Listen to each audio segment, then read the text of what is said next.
Good morning, Derby Jack here. Sunday morning, cup of coffee with Derby. I'm going to read this. This is from Psalms. Understand that when David, most of these Psalms were when David was in turmoil, when David had tribulation, when David was being pressured, when David was being chased by enemies, when David was being devoured left and right by his enemies, put in corners by his enemies, had to hide from his enemies, but yet was fighting his enemies and was protected by God. Why? Not for the hell of it, because David kept praying to God. David kept putting his faith in God. David kept putting his respect in God. David kept humbling himself to God. David kept prostrating himself to God. David would always talk with God. This, the Psalms, written, is proof of his relationship with God. Psalms 24. The earth is the Lord's, and the fullness thereof, the world and they that dwell therein. For he hath founded it upon the seas, and established it upon the floods. Who shall ascend into the hill of the Lord, or who shall stand in its holy place? He that hath clean hands and a pure heart, who hath not lifted up his soul unto vanity, nor sworn deceitfully, he shall receive the blessings from the Lord, and righteousness from the God of his salvation. This is the generation of them that seek him, that seek thy face, O Jacob, Selah. Lift up your heads, O ye gates, and be ye lift up, and be ye lift up, ye everlasting doors, and the King of glory shall come in. Who is the King of glory?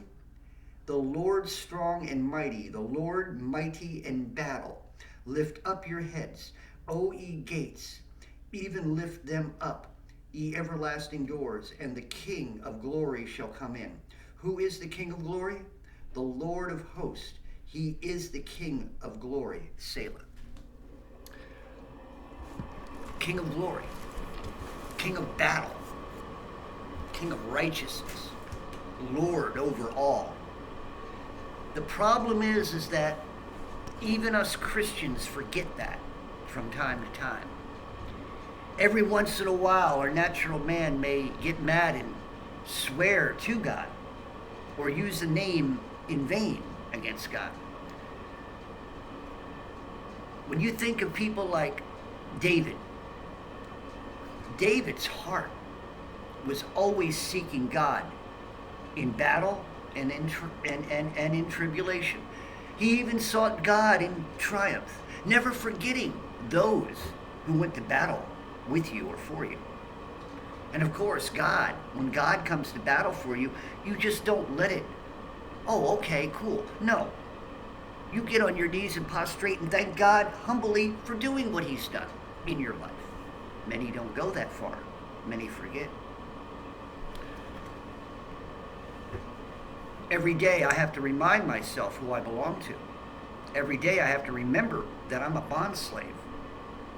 I'm a slave to the world in one way, because my slavery is this.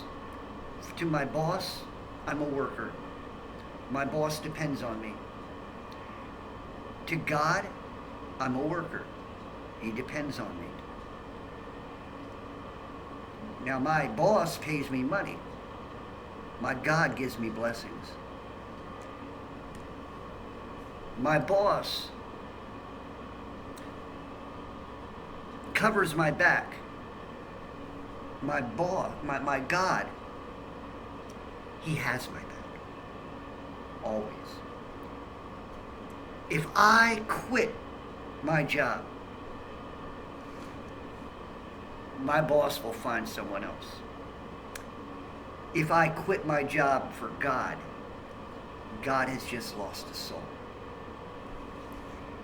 The difference between being a bond slave and a slave in the world. I don't mind being a slave to my boss. He treats me well. He treats me fair. when it comes to my God, he teaches me. He lifts me up. He gives me encouragement. On the other hand, I'm the one who has to give my boss encouragement. In my job, I have to, when I called my boss and told him, we got 100 again on our health inspection. Of course, he was blessed. He was pleased. But my boss, being that he is an Indian, I love him dearly. He's a good boss. Been with him for 20-something years. But even then, I have to also look at him. He's a good boss, almost a friend, almost family. The man's helped me out quite a lot money-wise when I needed it. So I never say anything against him. But I do know this. He's not born again. It breaks my heart sometimes when I think about that. And I don't have the luxury of really sitting down and talking with him. That's not where his mindset is. His mindset is that he's got businesses, and his business is, that's his God. That's his, And see, these are the things that are always on my heart, always in my mind, always in, Now, another thing is now after work, I don't know, it's getting rough because I can't do long hours, but I may attempt to try to work all day today. That's an 18-hour day. Because my other woman that I depended on, I came into work yesterday at 3 o'clock. Apparently she must have left at 1 or 2, or earlier. Didn't call me. I didn't have a problem with her leaving. Apparently, when I finally got in touch with her, she quit. She's not going to... All I wanted was her to call me so I could come in. So I come in at 3. The doors are locked. It says it has a note up there, it'll open up soon, and it's like she must have left early, and then I come in, I got orders coming in from the dang computer, internet, and they're already done. I have to hold on to them because they probably want their money back. Little things like this can be irritating. And it's not fun, man.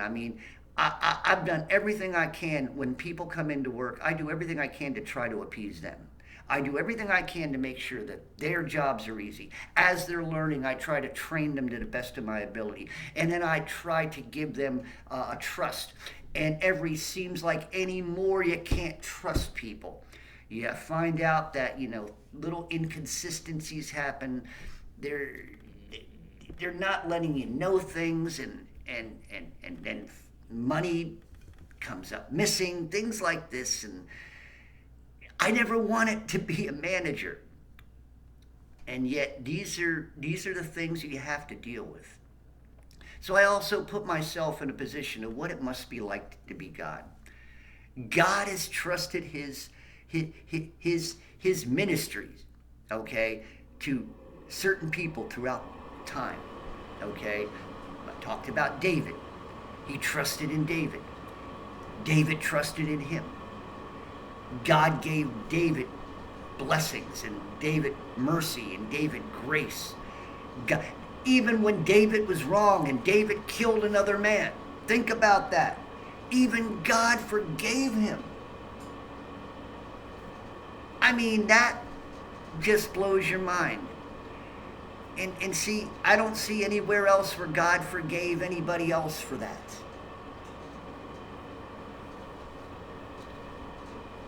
And I don't know whether that could ever be done again, or whether it would ever be written down about. That God had forgiven those who kill for selfish purposes and selfish gain. And that he came to be a man after God's own heart. Some of the things that don't seem to be consistent with us as humans and as natural men, when you get to spiritual, those things are so profound. And even though I still don't fully grasp and understand why God would forgive a man who killed a man for his wife, I can still say that God is a God of righteousness. that whatever his purpose is between him and David. All we can do is learn.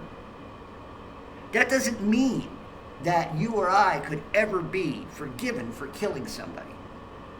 I don't want that to be a thought. I'm just bringing to you what it must be like when God is putting when God is putting his trust in us. What God is expecting from us. See, I've been with Rush, my boss, for 24, 25 years. He knows what to expect from me. He knows my weaknesses. He knows my strengths. He knows that my boss, he compensates me because I'm the only manager who doesn't have to worry about the paperwork. He does all that. I make the order list and he does the order. He knows I don't like doing all that. He knows my weaknesses. But then again, he knows my strengths. I make sure that the food goes out properly to every customer. I make sure that the food is safe in respect to its temperatures. I make sure that the food is cooked properly. And if I make a mistake, I am well aware of my mistake, and if I'm not, then it's given to me, I am willing to correct it. I can get mad, I can get angry. As God knows, my boss knows my anger areas. He knows my temperature. He knows what I can handle and what I can't. But one thing my boss does know, that he trusts me. That he can depend on me. And even when I can't stay, he understands, because he understands my physical problems. He understands my limitations. He can't get mad at me. And it's not something that he likes. I don't like having to close the store early when I don't have anybody to work, or I can't do it myself. And in saying all this, it all goes back to when God is working within us, just imagine what God has to deal with when it comes to each and every one of us. My boss only has maybe a couple of these stores. I don't know how many stores he's got, 4 or 5. And he might have maybe 100 people to have to deal with. Having to deal with people like maybe me.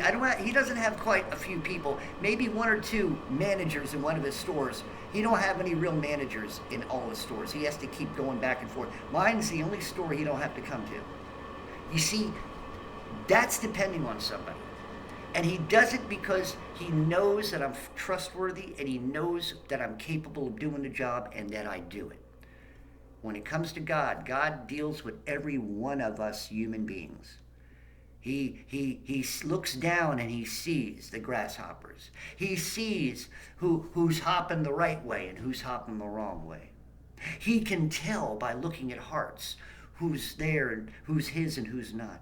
He can tell who's slipping away and who's not. He can tell who's becoming stronger and who's weak. For God knows all things when it comes to us. But just imagine how he has to deal with us. Just imagine how hard it is sometimes for God when he puts his trust in us and we fail him. He knows we'll fail him every once in a while. But what about those who fake it? Who fake their rebirth? Who fake their salvation? Who fake even it to themselves, believing in something that they don't even have. And God tries desperately to open their eyes. But many of them are so tied to the world that their eyes always look down and are not capable of turning their heads up and looking up. Not willing to humble themselves fully. And most people come to God when they're in need. They don't dance for God when they're not. They don't sing to God when they're not.